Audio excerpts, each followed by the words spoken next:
Pero, ¿cómo se encuentran hoy? ¿Estamos bien? Saben, hay una frase que en algún punto he escuchado y que, bueno, yo creo que todo mundo le hemos escuchado en algún momento. Incluso le hemos dicho, ¿con quién crees que hablas? ¿Sí o no? ¿O nada más yo la he escuchado? ¿O yo la he dicho? Creo que todo el mundo en algún punto le hemos dicho cuando alguien trata de, vamos a decirlo bien coloquial, ¿no? Cuando alguien trata de enseñarnos algo que nosotros manejamos bien. Y es muy clásico, es como con quién hablas o no. Ahora resulta que nadie le ha dicho. Sí, bueno, gracias, gracias. Bueno, nosotros dos de vez en cuando, ¿verdad? Tratamos, pero todos en algún punto le hemos escuchado, le hemos dicho. Y el punto de esta pregunta es una pregunta retórica, porque en realidad no estamos esperando una respuesta.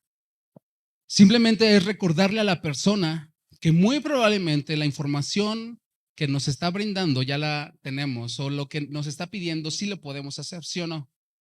Es decir, o sea, es como que te caiga el 20, vato, o sea, sí, sí sé. Y, y sabes algo, cuando lo decimos entre humanos es como, a veces hasta cae gordo, ¿no? Que lo digan. Pero hace unas semanas tuve la oportunidad de visitar a algunos amigos en la ciudad de Tijuana. Y un día en una iglesia, predicó uno de los que fue mi pastor. Y cuando estábamos en la administración, yo estaba orando y yo sentía o más bien me imaginaba cómo Dios de repente me preguntaba, ¿tú con quién hablas? ¿Tú con quién crees que estás hablando? Y yo me quedé así como de, ¿qué onda? O sea, y muy probablemente tú también te estés preguntando como, ¿qué onda? Y te voy a explicar el por qué. Porque a veces cuando llegamos con Dios sentimos que habláramos con otra persona. O sea, y eso está chido, o sea, es como una plática como uno a uno. Pero muchas veces, no digo que todos, y no digo que todo el tiempo, pero muchas veces nuestra oración se centra en Dios dame, Dios ayúdame, Dios haz esto, Dios haz lo otro. Como si estuviéramos hablando con nuestra varita mágica o con nuestros padrinos mágicos, ¿no? Sí, me acordé de la caricatura de Timmy Turner, pero como si estuviéramos hablando con el genio de la lámpara y olvidamos que no estamos hablando con un hombre, sino que estamos hablando con nuestro Dios, el creador del universo, el creador del cielo y la tierra, el creador de todo ser vivo. Ese mismo Dios, ese mismo ser es el con el que tú y yo estamos hablando.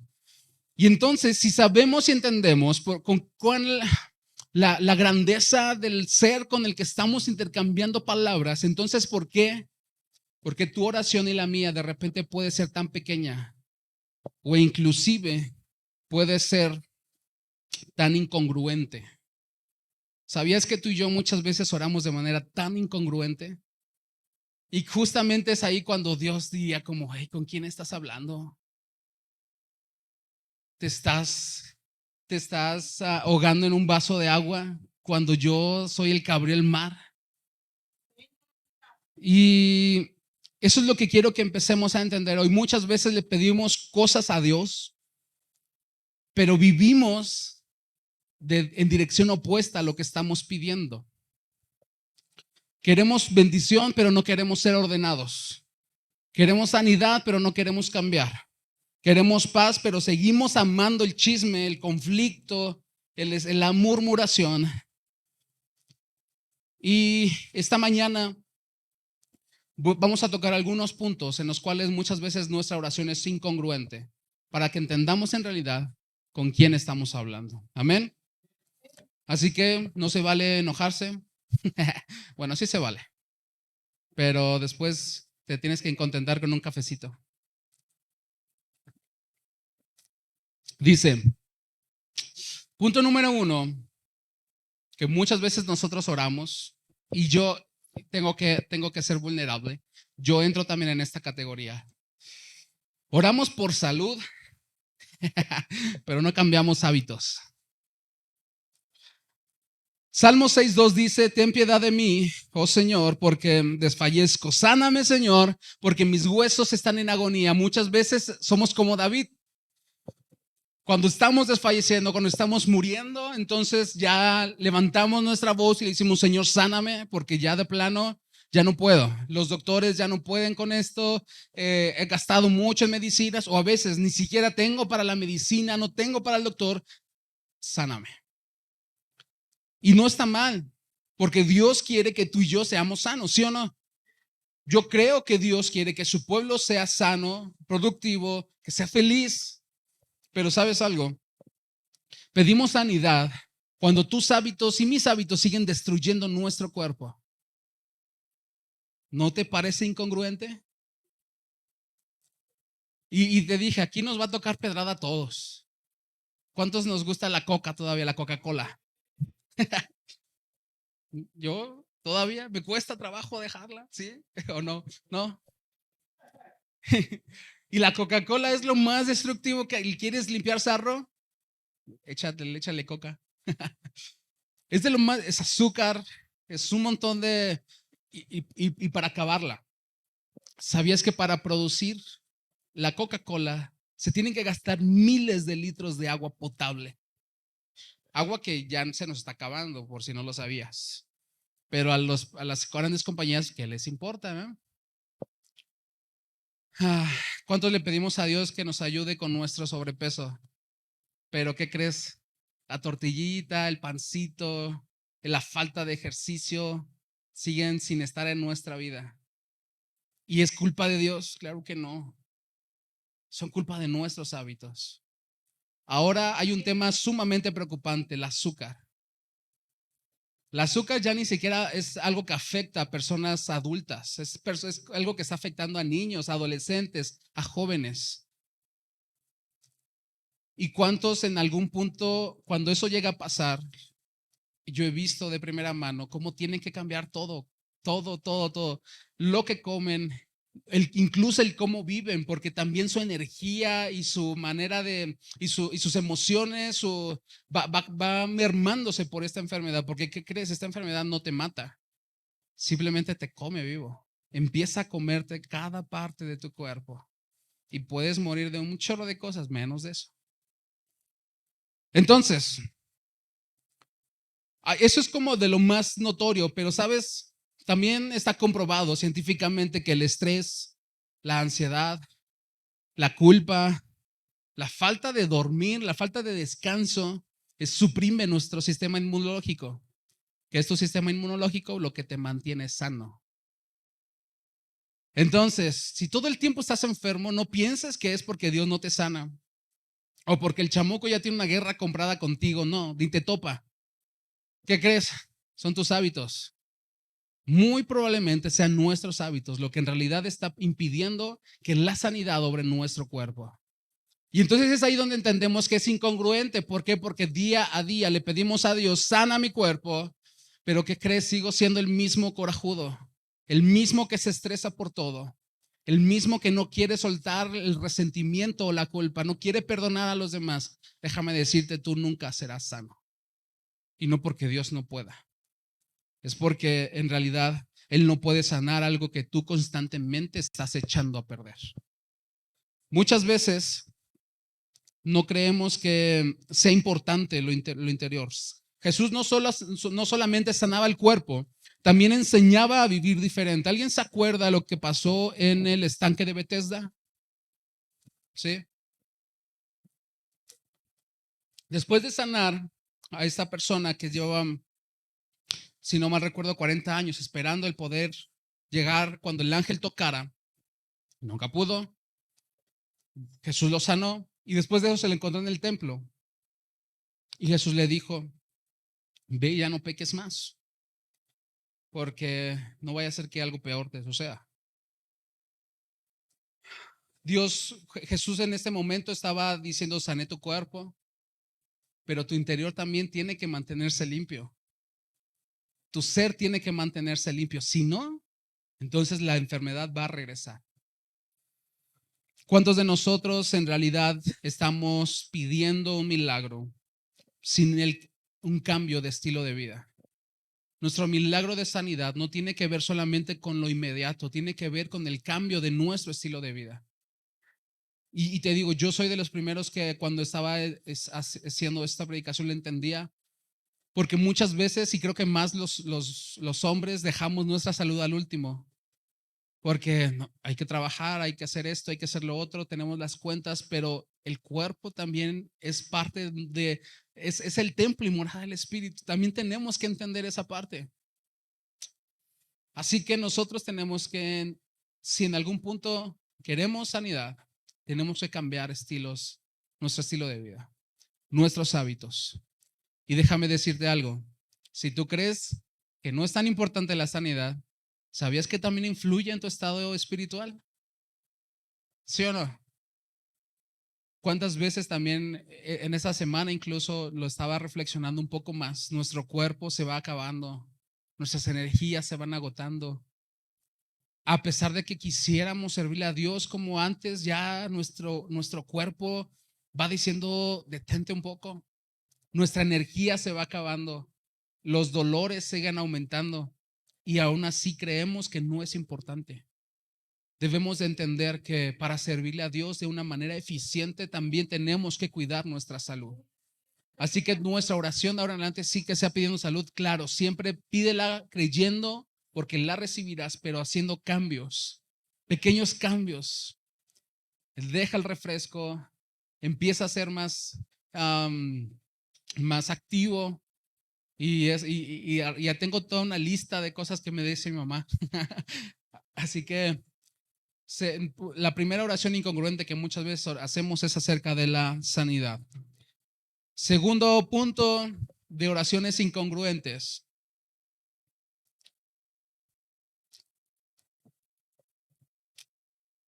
Oramos por nuestra familia, pero mantenemos un carácter que la aleja.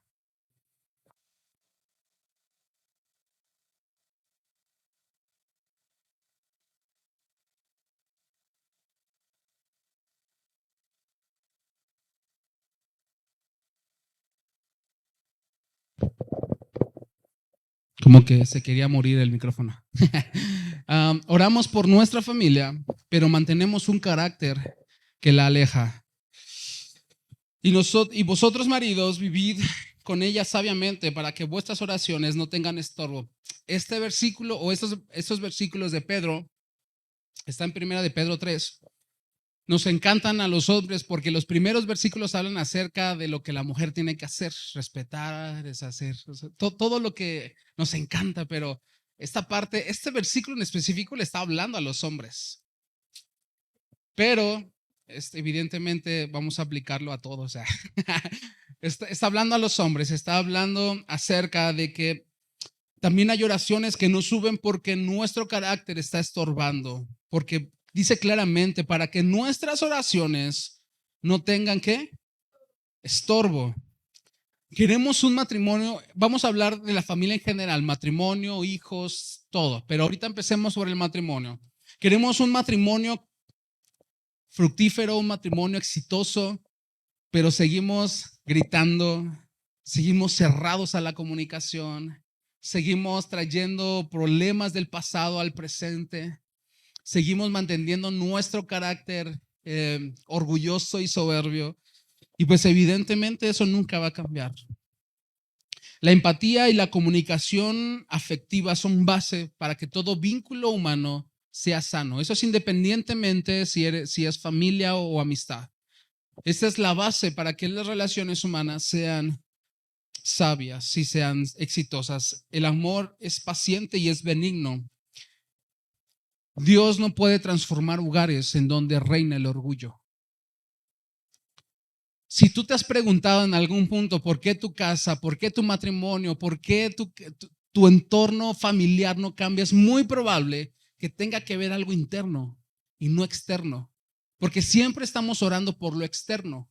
Dios, no dejes que el chamuco venga y presente tentación. Cuídanos del mal, cuida nuestra entrada, nuestra salida. Pero muy pocas veces estamos orando, Dios cambia mi carácter. Dios moldea mi temperamento. Dios, quítame este orgullo, esta soberbia, esta ansiedad, esta desconfianza, estos celos. Muy pocas veces oramos por eso y sabiendo que eso es lo que en realidad está destruyendo nuestro hogar, nuestro matrimonio. Porque déjame decirte algo, la lealtad no se empieza a perpetuar de afuera hacia adentro, es de adentro hacia afuera. Cuando nosotros quitamos la visión de nuestra meta, entonces perdemos el equilibrio y perdemos el rumbo. ¿Alguien ha jugado alguna vez o alguien ha necesitado cruzar no sé, tal vez un palo, algo que sea muy angosto, donde tengas que mantener el equilibrio? ¿Qué es lo que tienes que hacer todo el tiempo? Estar viendo dónde vas a pisar, hacia dónde vas. Porque si llegas a voltear hacia un lado o a otro, pierdes el equilibrio y te destanteas. Déjame decirte que es lo mismo con la lealtad, con la fidelidad. Cuando quitas la vista de lo que Dios puso frente a ti, entonces ya perdiste, ya empezaste a codiciar a la mujer de tu prójimo, ya empezaste a ver al hombre de la vecina más trabajador, ya empezaste a ver a la vecina como más atractiva, porque desviaste la mirada de lo que Dios puso frente a tus ojos, tu esposa, tu esposo. ¿Cuántos dicen amén? Tu oración está sumando o está restando a lo que tu carácter está haciendo. Yo creo que todos nosotros en algún punto hay un chorro de traumas que tenemos que sanar. Y siempre lo voy a decir. Vivimos en un país tercermundista, en un país donde la inseguridad es latente, donde tenemos que estar vivos porque si no nos asaltan, porque si no nos transean, porque si no, etcétera, etcétera, etcétera. Ya sabemos cómo es nuestro país, ¿para qué lo andamos diciendo? Y eso va cambiando nuestra manera de ver la vida. Y muchas de esas vivencias también influyen en nuestro matrimonio. El no poder confiar plenamente en tu pareja, en tu esposo o en tu esposa. Yo me asombro de cuántos matrimonios mantienen una vida separada, solamente están viviendo juntos. Cada quien lleva su economía por aparte, cada quien lleva sus relaciones públicas, cada quien tiene sus amistades.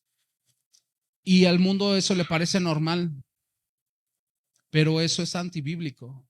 Cuando tú te llegas a casar, se convierte en una sola carne, en un solo ser, un mismo objetivo, un mismo plan, una misma fuerza. Amén. Porque también, y eso, esta oración incongruente también aplica con nuestra familia, con nuestros hijos. ¿Cuántos son papás? Ok, ¿y cuántos queremos hijos que sean obedientes? ¿Sí o no? ¿Cuántos queremos hijos que sean sabios? Que amen a Dios sobre todas las cosas. Instruye al niño en su camino y aun cuando fuere viejo no se apartará de él. Proverbios 22:6. Queremos hijos obedientes, pero ¿qué crees? Queremos que obedezcan a bola de gritos y golpes. Lo único que está sembrando en ellos es miedo. Ni siquiera es respeto, es miedo. Queremos que nuestros hijos sean espirituales, pero ven cómo tú y yo somos tan indiferentes al servicio en el altar. Queremos hijos que tengan un dominio propio, pero a la menor provocación tú y yo perdemos el control. Creo que de repente se nos olvida que los hijos aprenden por imitación y no por instrucción. Es decir, ellos aprenden de lo que tú estás haciendo y no de lo que les estás diciendo. Y ahora que yo soy padre, lo entiendo. Porque muchas cosas de las que nuestros hijos están haciendo, lo están haciendo porque ven cómo lo hacemos.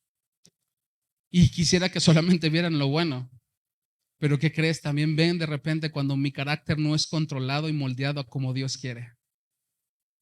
También ven cuando mi esposa y yo tenemos diferencias en cuanto a cómo es la dirección del hogar. Porque ¿qué crees? También los hay. Porque ¿qué crees? También ven cuando estoy desanimado. Cuando no quiero venir a la iglesia, porque crees, yo Ismael, también de repente me entra el desánimo y también quiero tirar la toalla. También ven eso. Y que más quisiera que esos pequeños momentos fueran eliminados de su mente, pero no se va a poder. ¿Y cuál es mi trabajo entonces? Ok. Es que los momentos en los cuales yo quiero que queden grabados en su corazón sean todavía más. Que si ven un momento de desánimo, vean 10 con fortaleza.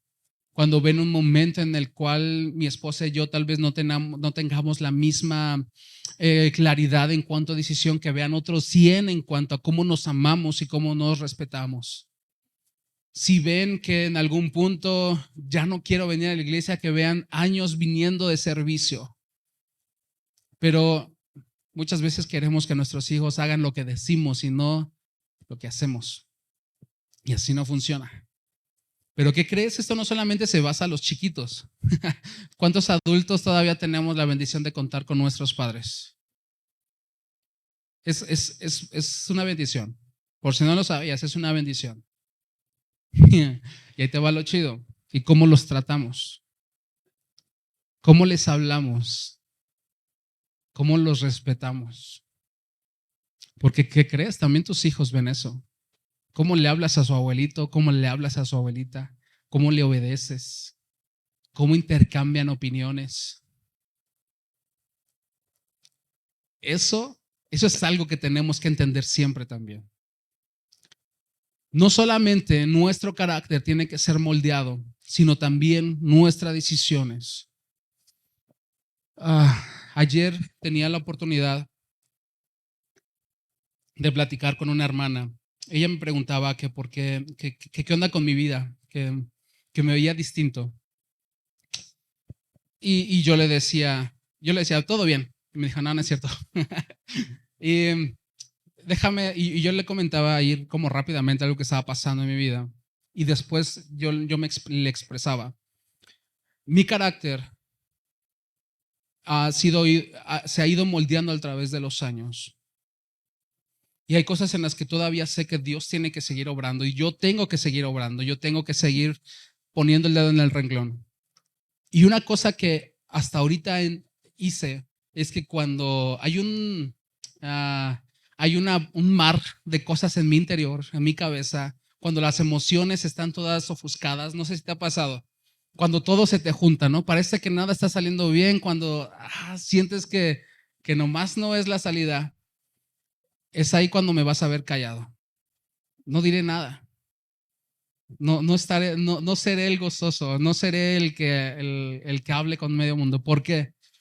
Porque sé perfectamente que la lengua tiene que ser dominada y muchas veces lo que sale de un corazón y de una mente confusa no es nada de bendición.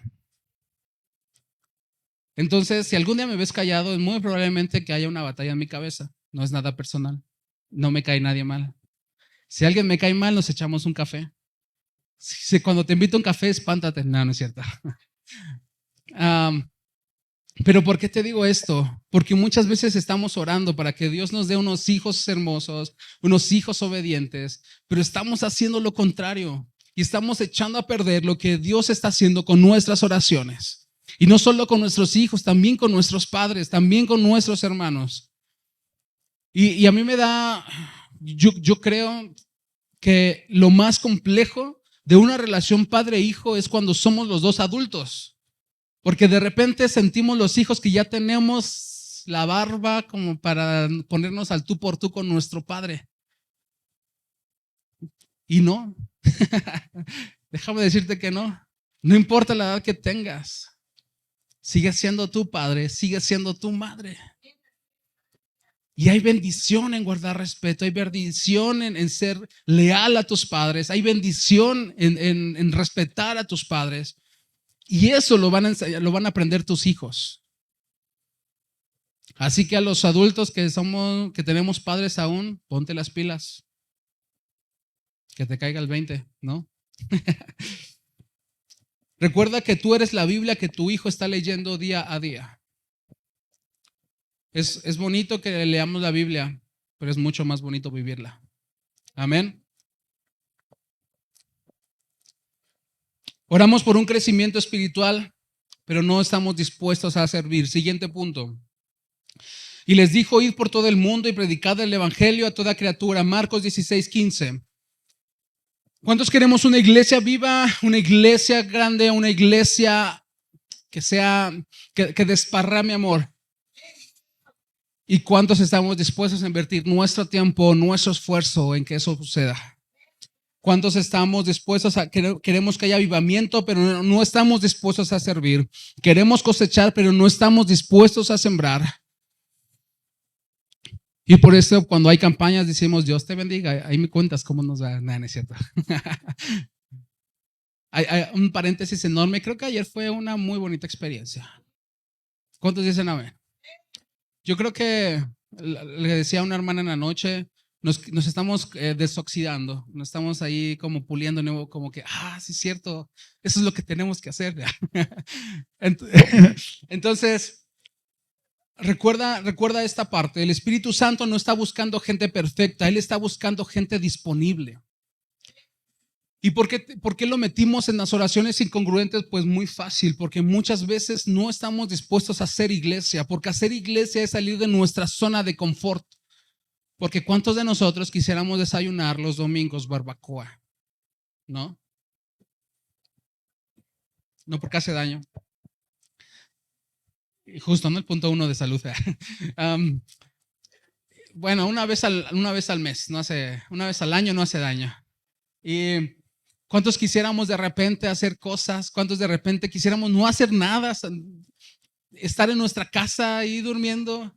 Claro, depende de muchas cosas, carácter y un montón, pero el punto es, el hacer iglesia también es decirle al Señor, sacrifico un poco de mi confort para ser de bendición para otras personas.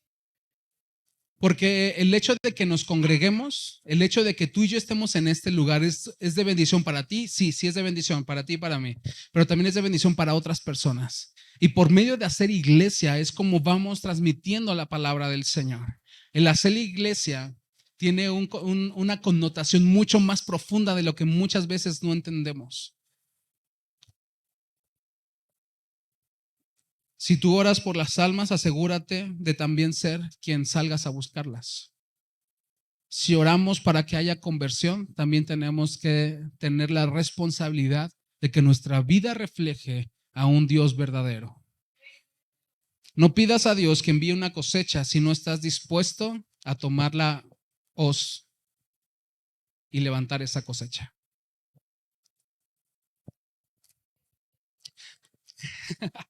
No pidas una iglesia grande si no estás dispuesto a servirle a los demás.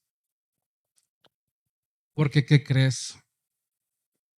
Yo creo que ya lo sabemos, pero si no, te cuento un chisme. Lo que tú y yo hacemos no es para los pastores, no es para los líderes, es para Dios. El servir a los demás es servir directamente a Dios. Amén. Siguiente punto, y este es uno de los que quiero hacer más énfasis. Oramos por una bendición, pero no contamos con una estrategia. Y quiero que leamos unos versículos. Génesis 30:25, por favor.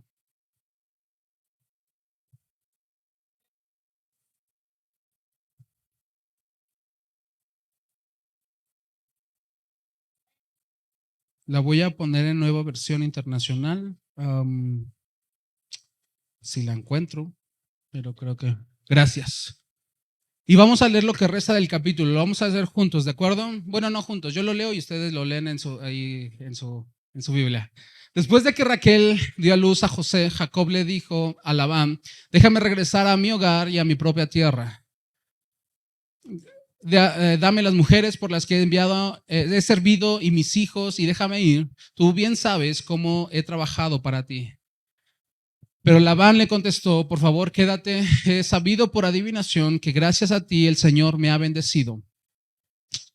Y le propuso: fija tú mismo el salario que quieras ganar y yo te pagaré. ¿Qué dice? Fija tú mismo el salario que quieras ganar y yo te pagaré. ¿Ok? Hagamos énfasis en eso un poco. Jacob le respondió: tú bien sabes cómo he trabajado y cómo gracias a mis desvelos han mejorado tus animales. Lo que tenías antes de mi venida, que era muy poco, se ha multiplicado enormemente. Gracias a mí, el Señor te ha bendecido. Ahora quiero hacer algo por mi propia familia. ¿Cuánto quieres que te pague?, preguntó Labán. No tienes que pagarme nada, respondió Jacob. Si aceptas lo que te voy a decir hoy, si aceptas lo que te voy a proponer, seguiré cuidando tus ovejas.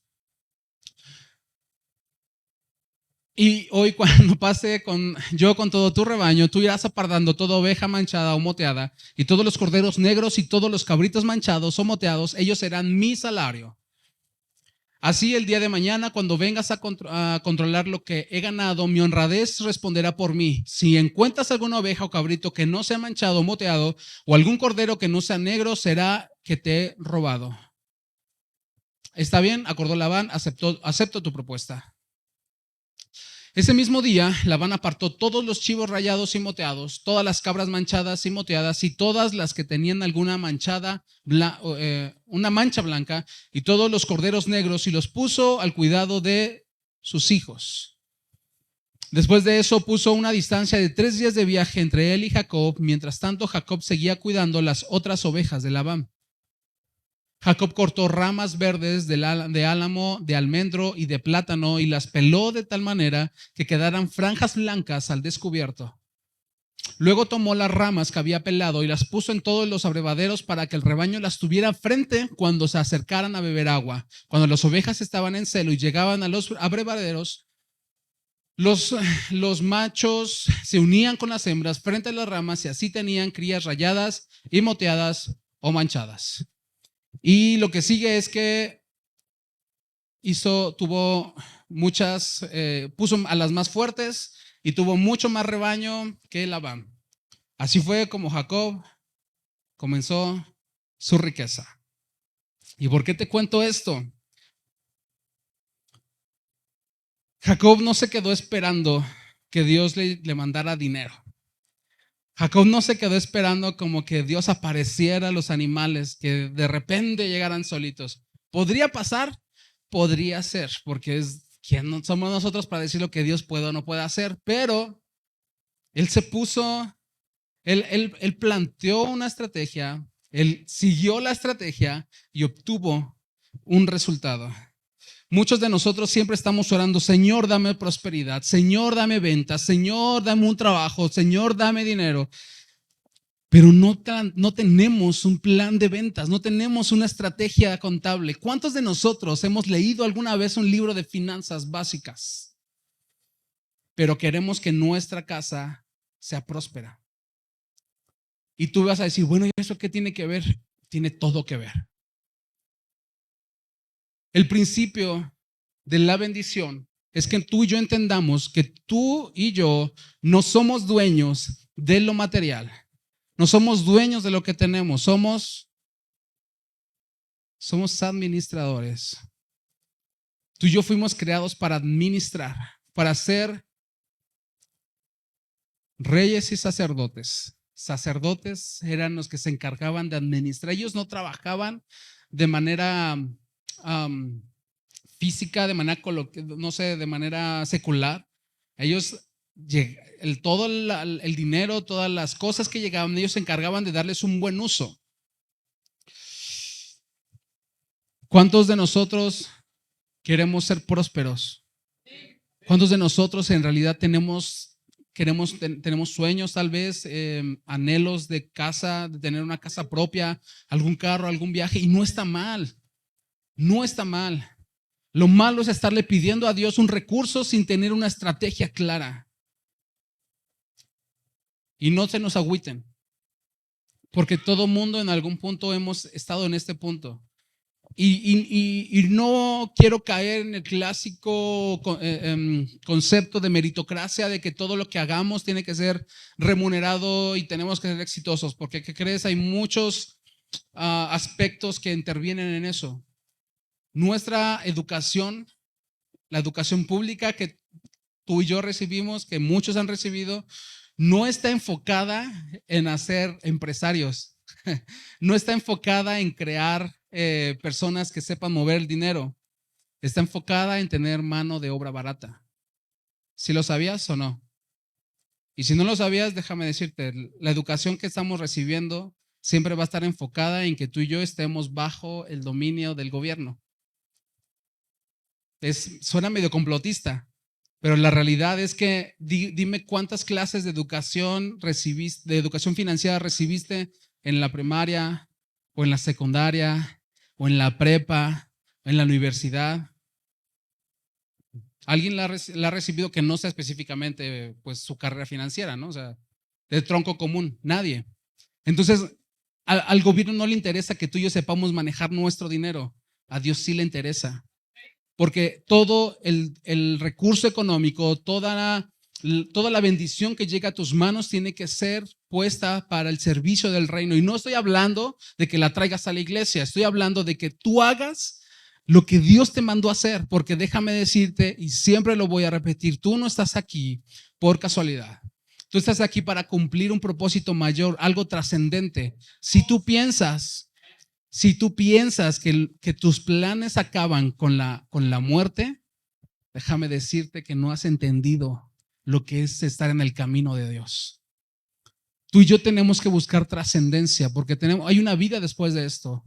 Pero lo que tú y yo estamos trabajando no es para que nos lo llevemos a la tumba, es para que marque una trascendencia para nuestras generaciones. Y no hablo solamente de tu familia, sino de toda la humanidad que viene atrás de nosotros.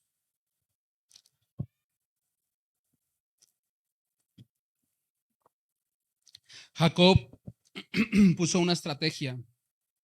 Algún día le voy a preguntar a Dios cómo se le ocurrió. Sí, porque si entendimos esa parte, o sea, se le ocurrió poner hilos como programando visualmente a las ovejas para que salieran con manchas, porque las manchadas y moteadas eran su pago. Entonces, entre más tuviera, evidentemente, pues más riqueza iba a haber. Entonces, no sé cómo se le ocurrió, yo creo que fue Dios, pero se le ocurrió ese plan, esa estrategia. ¿Y por qué te quiero decir esto? Dios bendice la fe. Dios ama que tú y yo tengamos fe, pero también ama que tú y yo seamos ordenados. Él ama que tengas un plan, que tengas una estrategia. Yo se lo he dicho a todas las personas que en algún punto he tenido la oportunidad de sentarme con ellos. Que tus oraciones no sean Dios, dame dinero. Preséntale planes, estrategias a Dios. Dios, quiero ir a predicar a África. No le digas, dame dinero para el boleto. Dile, Dios, quiero ir. Tú sabes cómo me llevas, pero quiero ir. Y Él empezará a abrir puertas. Empieza a planear estrategias. ¿Cuántos de nosotros? ¿Y por qué quiero hacer más énfasis en este punto? Porque la estrategia no solamente se refiere a lo económico, se refiere absolutamente a todo. Bueno, iba a dar un ejemplo en el matrimonio, pero no estamos en edad de 18 y más. Pero cuando en algún punto quieres contentar a tu pareja, no llegas luego a soltarle la petición. No, ¿verdad? Y ya varias mujeres se rieron porque saben a dónde voy. Planean. Yo sé que a mi esposito le gusta esto de comer. Empieza a prepararlo. Yo sé que le gusta que me vista de tal manera. Empieza. Y yo sé que le encanta esta agua. Y así, así, así. Eso va planeando una estrategia para que al fin, cuando llegue la petición, ya haya pasado todo un proceso como de irlo programando. Viceversa con las mujeres, aunque los hombres somos más bruscos, ¿verdad? Pero las mujeres son más planeadoras. El punto es, la estrategia no solamente se tiene que aplicar en la vida económica, se tiene que aplicar en todas las demás oraciones. ¿Quieres una vida saludable? Planea una estrategia. Planea lo que vas a comer en la semana. ¿Por qué? Porque muchas veces comemos lo que se nos pone enfrente porque no planeamos qué vamos a hacer de comer. Porque no planeamos con anticipación y no compramos lo que se necesita para una comida saludable. Así que lo primero que se atraviese es lo que nos echamos. La planeación y la estrategia tiene que estar de manera intrínseca en todos los demás aspectos. Le estás pidiendo a Dios provisión, pero sin administrar lo que ya tienes. Una fe sin estructura se convierte en frustración. ¿Cuántos queremos que Dios haga un chorro de cosas en nosotros, pero en realidad no estamos dispuestos a estudiarle? Y no te estoy diciendo que estudies en el sistema escolarizado, que vayas a una... Ay, se me olvidó que estábamos grabando. Perdón. Que estamos en un sistema escolarizado y que estamos, que tengamos que ir a la escuela. Tienes acceso a un montón de libros. Y si no tienes acceso a la Biblia hay un chorro de cosas. Pero por último, porque ya se me está acabando el tiempo, oramos, pero queremos controlar la respuesta.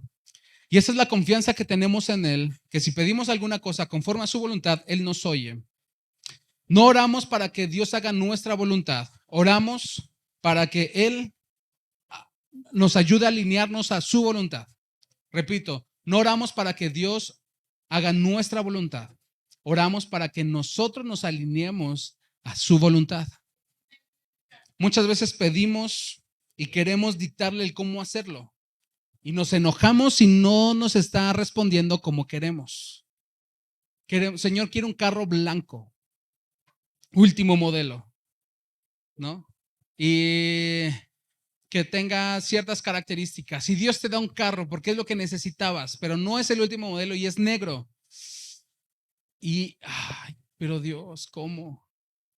¿Cómo es posible si tú eres el Dios que todo lo puede? ¿Por qué no me diste un carro blanco? Yo sé que suena incongruente o suena muy inverosímil, pero déjame decirte que muchas veces así pasa en nuestra familia. Empieza a obrar Dios en nuestros hijos y no, Dios, así no. Así no se vale. Así siento que le está doliendo mucho. Así que mejor ya no. Déjalo. Prefiero verlo sanito en el mundo que un poco adolorido en tu camino.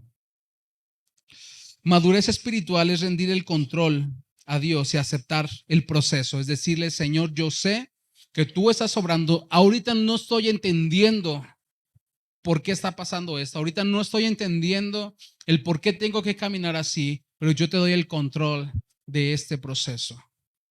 Así que por último, yo quiero que te lleves a tu casa. Cuando nosotros oramos, Él no solamente está escuchando nuestra voz, Él está viendo nuestro comportamiento, Él está viendo nuestro interior. Tenemos que orar con entendimiento. No solamente que pidamos bendición, pidamos sabiduría para administrar esa bendición.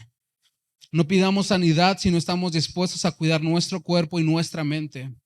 No destruyas con tus actos lo que estás edificando con tus oraciones. No esperes avivamiento si tú no quieres ser parte de él, y acepta que Dios contesta, pero no siempre como tú quieres. ¿Cuántos dicen amén? ¿Por qué no oramos, hermanos? Y le decimos al Señor que a veces no logramos entender la magnificencia, no logramos entender su plenitud, no logramos entender su grandeza. Y yo sé que muchas veces Dios te ha dicho, ¿con quién crees que estás hablando? Así que oremos para que Dios ponga en nosotros el entendimiento correcto de quién es Dios y cómo tenemos que acercarnos a Él. ¿Cuántos dicen amén? Señor, en esta hora, Padre amado, queremos que tú hables a nuestra vida. Muchas veces nuestras oraciones son incongruentes.